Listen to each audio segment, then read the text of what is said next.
এই দেখেন একটা টিয়া পাখি দেখতে পাচ্ছেন? আমার ননদিনীর বাড়ির এখানে প্রচুর টিয়া, প্রচুর প্রচুর উড়ে যাচ্ছে। উড়ে গিয়ে ডালটাতে বসলো। ওই যে দাঁড়ান, এই দেখুন এখানে প্রচুর প্রচুর প্রচুর অনেক টিয়া আছে। সারাদিন বাড়ির ওপর দিয়ে ছাদের মাথা দিয়ে টিয়া পাখি উড়ে বেড়ায়। যা চলে গেল।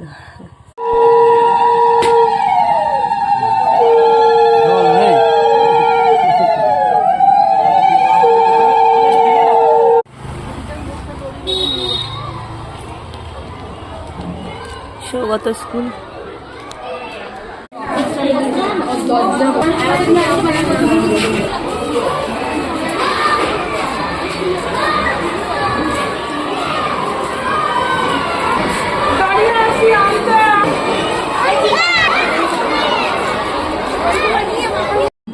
বলো তোমার এখানে কি আছে? ভাতু আছে, চচ্চড়ি আছে মাছের, এখানে টমেটো চচ্চড়ি, এখানে আছে চিংড়ি মাছ দিয়ে খেয়েছো।